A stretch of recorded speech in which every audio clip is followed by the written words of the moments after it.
नमस्ते, प्रणाम। हम आप सबका भाई छोटू जिरगारी, और इस वीडियो के माध्यम से हम आप लोगों को, जितने भी लोग वीडियो को देख रहे हैं, आप लोगों को बात बता देना चाहते हैं कि खेसारी जी के लिए हम लोग गाना रिकॉर्ड किए हैं।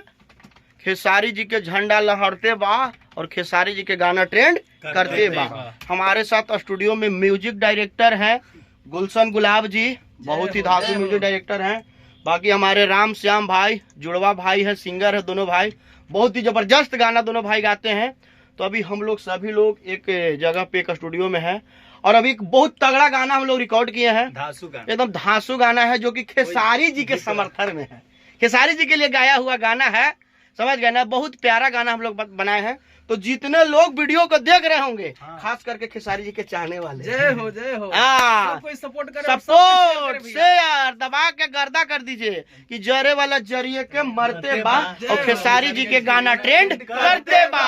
गा दिए हैं बवाल गाना, आप लोग सुनिएगा और बवाल मचाइएगा। बाकी जो होना होगा होगा, गाना सुनिएगा, एंजॉय कीजिएगा। हालांकि गाना हम लोग बहुत जबरदस्त बना दिए हैं, बहुत मेहनत से जबरदस्त बनाए हैं। तो चलिए मिलेंगे, गाना बहुत जल्द रिलीज होगा अगले अपडेट के साथ। लव यू, वीडियो को शेयर कर दीजिए।